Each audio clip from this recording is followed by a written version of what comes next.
se puede decir para sacudir a los venezolanos que me escuchan y sacarlos de su apatía, de su conformismo, de su cobardía cívica, para alertarlos de lo que puede suceder y va a suceder si se deja pasar lo que se está diciendo y se está haciendo? Cuando el presidente llegue el mismo 26 de febrero del año 99, activa lo que fue el Plan Bolívar 2000, se cambió el concepto de teatros de operaciones a un teatro de operaciones sociales. Allí hubo un cambio y nosotros debidamente alertamos al ministro de la Defensa porque se iban a manejar una inmensa cantidad de recursos, se iban a alejar las Fuerzas Armadas de su función tradicional de seguridad y defensa. El presidente le transfiere el poder regional, el poder económico, las asignaciones presupuestarias a los comandantes de guarnición con el famoso Plan Bolívar 2000. Ese Plan Bolívar 2000 se vendió como la manera más eficiente de atender los problemas sociales en determinadas regiones. Pero lo que escondía ese Plan Bolívar 2000 era quitarle el poder a la autoridad civil, dándole la capacidad de decidir y de gerenciar la solución de algunos problemas sociales a los militares. ¿Qué hacía con esto el presidente? Daba pie a la corrupción militar. Yo no admito nada. Fue el Comando Unificado de la Fuerza Armada el que nos dio la instrucción.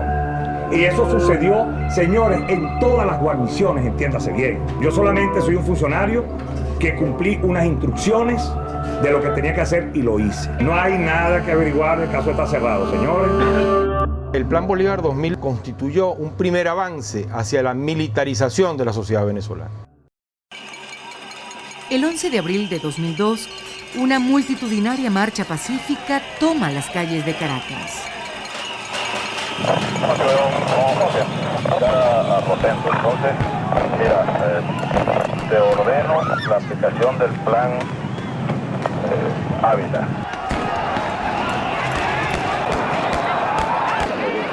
Ante la orden del presidente, altos oficiales se oponen a la ejecución del plan Ávila.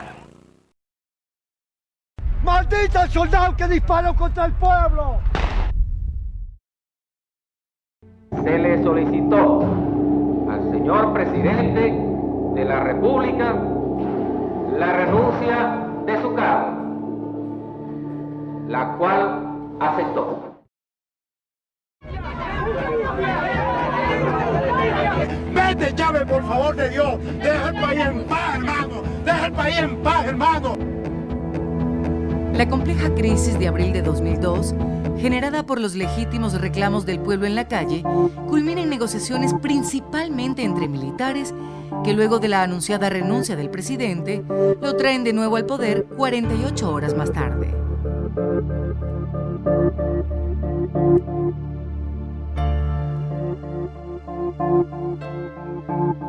Esto genera una depuración interna que va a terminar en la salida de por lo menos 1000 altos oficiales militares de las filas de las Fuerzas Armadas.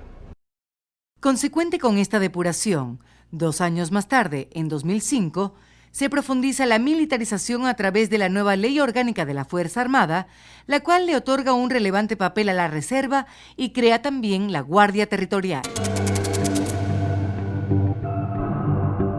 Esta reserva, cuyo objetivo era contar con 1 millón o con 2 millones de personas del sector civil, entrenados y armados, es justamente la gente que se ocuparía de la resistencia frente a una invasión.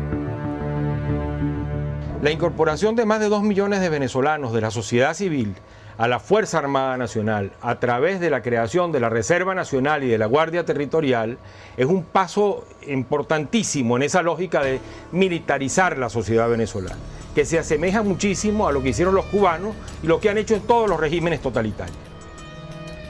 Yo quiero ver, el país quiere ver las unidades de reserva bien estructuradas, bien equipadas, bien armadas, bien adiestradas y bien entrenadas.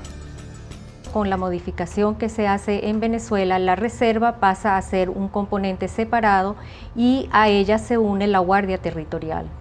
Estas dos instancias no responden a la jerarquía normal o formal de la Fuerza Armada Nacional y responden directamente al presidente de la República, quien va a ser el que puede desactivar o activarlas.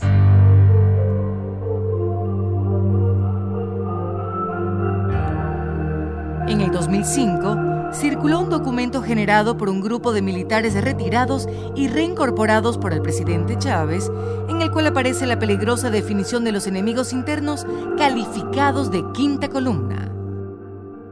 Aparte de la estructura militar institucional, es decir, del Estado, hay una estructura militar paralela. En Alemania era la SS, en Italia eran las camisas negras, en la Unión Soviética fue el KGB. La Reserva, garantía de seguridad y defensa nacional. A luchar, patria, socialismo o muerte. La Guardia Territorial tiene la función no solamente de resguardar el territorio y aquellas instalaciones que se consideran como estratégicas, sino también se le adjudica un papel en el control de las movilizaciones o conflictos sociales que puedan surgir en el país.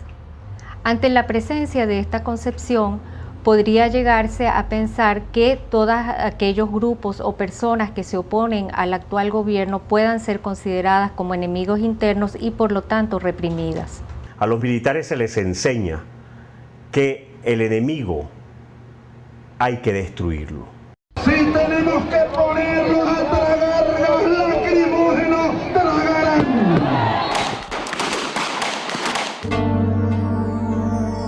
La definición de los enemigos internos permitió a las dictaduras militares del Cono Sur en décadas pasadas perseguir y violar los derechos humanos de amplios sectores que se oponían a estas dictaduras. Ya la nueva Constitución bolivariana había modificado en 1999 los conceptos de seguridad y defensa. Basándose en el texto constitucional, el presidente empezará a hablar del nuevo pensamiento militar venezolano y se producirán cambios en el ámbito legal y en el institucional. En cuanto a los cambios legales, uno de los más importantes va a ser justamente la definición de la corresponsabilidad entre Estado y sociedad civil en materia de seguridad y defensa. Y ese es un cambio trascendental. ¿Por qué digo trascendental? Porque aquí antes se pensaba que a la hora de defender la patria con un fusil, solo los soldados, vayan los soldados. No, esa es responsabilidad de todos nosotros los venezolanos. Allí hay un cambio de naturaleza de la Fuerza Armada Nacional. Los manuales de estudio, la filosofía, son otros los conceptos que se están metiendo en las Fuerzas Armadas en función de esa nueva ideología. Un uniforme que ya tenía más de 30 años, que es el de camuflaje, se cambia por el llamado uniforme patriota, que es un uniforme verde oliva, que es semejante al que utiliza las Fuerzas Armadas Revolucionarias Cubanas. Que esto tiene que ver con las nuevas alianzas que se establece Venezuela o el gobierno de Chávez. Es una alianza no solamente económica, sino es una alianza que también plantea términos militares. En cualquier escenario estaremos con Irán, como estaremos con Cuba. Yo lo he dicho, si el Estados Unidos llegara a invadir Cuba, aquí correría sangre venezolana también. No sería, tendrían que invadir a Venezuela también, a los dos. A partir del 2004, después del referéndum revocatorio presidencial, el proceso bolivariano va a sufrir una radicalización, lo cual también va a llevar a una redefinición de lo que son los escenarios de conflicto y las amenazas que enfrenta el país en materia de seguridad y defensa. Consecuente con su estrategia de nuevos aliados, en la que Cuba ocupa un lugar privilegiado, el gobierno de Hugo Chávez orienta su alianza con Rusia y se inicia lo que algunos expertos califican de carrera armamentista que rompe el equilibrio regional. Nos hacen falta todavía un número mayor de fusiles. Los 100.000 fusiles rusos no son suficientes. Venezuela le ha comprado a Rusia entre los años 2005 y 2006 aviones, helicópteros, fusiles de asalto. Y pronto comenzaremos a instalar la fábrica de fusiles Kalashnikov aquí en Venezuela.